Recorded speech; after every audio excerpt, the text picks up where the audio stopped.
নমস্কার বন্ধুরা, সমাধি রান্নাঘরে সবাইকে জানাই আসন্ন গণেশ চতুর্থীর অনেক অনেক শুভেচ্ছা ও ভালোবাসা। আজ আমি শেয়ার করতে চলেছি গণেশ পূজা স্পেশাল মুগের লাড্ডু। আর বাজার থেকে ছুটে কিনে না এনে ঘরে বসেই খুব সহজেই বানিয়ে গণেশজিকে ভোগ নিবেদন করতে পারবেন। আমি সামান্য উপকরণে কম সময়ে বানিয়ে দেখাবো, তার জন্য সম্পূর্ণ ভিডিওটি দেখতে হবে। আমার চ্যানেলে নতুন বন্ধু হলে চ্যানেলটিকে সাবস্ক্রাইব করবেন আর পাশে থাকা বেল আইকনটি প্রেস করে রাখবেন, যাতে আমার সমস্ত রান্নার নোটিফিকেশন সবার আগে আপনাদের কাছে পৌঁছে যায়। ফেসবুক বন্ধুদের কাছে অনুরোধ পেজটিকে ফলো করার জন্য। চলুন দেখে নেওয়া যাক রেসিপিটি। মুগের নাড়ু বানানোর জন্য এখানে আমি 250 গ্রাম মুগ ডাল নিয়ে নিয়েছি। দুবার তিনবার জল পাল্টে পাল্টে খুব ভালো করে ধুয়ে নেব। কোনো রকম ভেজানোর ঝামেলা ছাড়াই আজকে আমি নাড়ু বানাবো।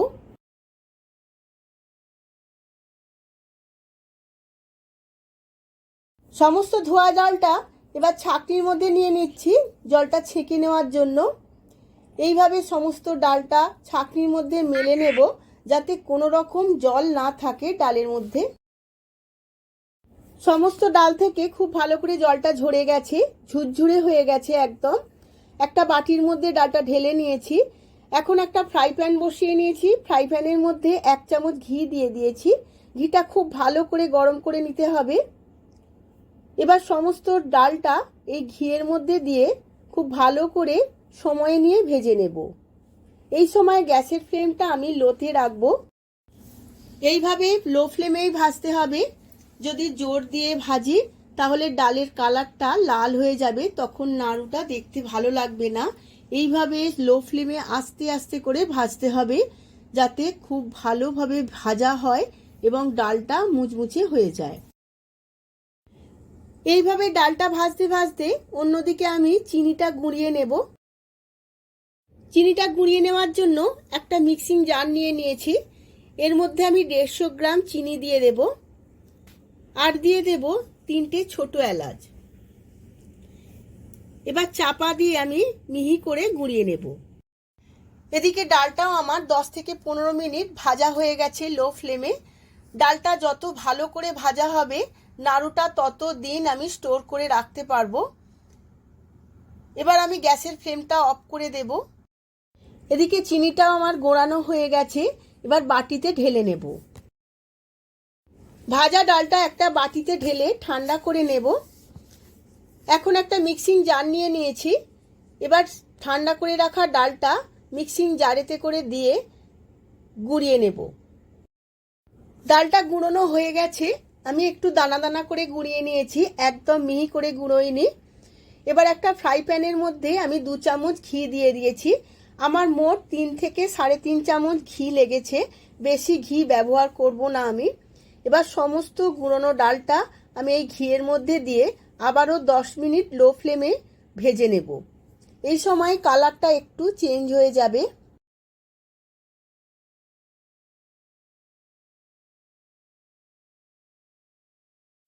ডালটা 10 মিনিট লো ফ্লেমে ভেজে নেওয়ার ফলে এই রকম একটা টেক্সচার এসেছে, একটু লাল লাল হয়ে গেছে।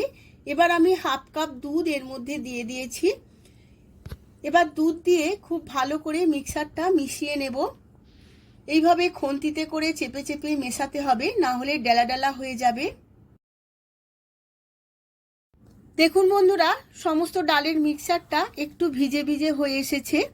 এখন দিয়ে দেব গুঁড়ো চিনিটা। গুঁড়ো চিনি দিয়ে আবারও সমস্ত কিছু ভালোভাবে মিশিয়ে নেব। এই সময় গ্যাসের ফ্লেমটা লোতেই থাকবে, না হলে নিচে লেগে যাবে। এবার চিনিটা দিয়ে আমি খুব ভালো করে মিশিয়ে নেব। এই সময় গ্যাসের ফ্লেমটা লোতেই থাকবে। এইভাবে খুব ভালো করে খুন্তিতে করে মিশিয়ে নিতে হবে। এবার দিয়ে দেব কিছু ড্রাই ফ্রুটস। এর মধ্যে কাজু, আমন্ডস আর কিশমিশ আমি ছোট ছোট করে কেটে নিয়েছিলাম। খুব ভালো করে মেশানো হয়ে গেছে। এবার গ্যাসের ফ্লেমটা আমি অফ করে দেব।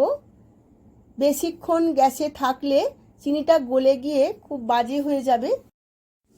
এবার সমস্ত লাড্ডুর মিশ্রণটা আমি একটা পাত্রে ঢেলে নিয়েছি।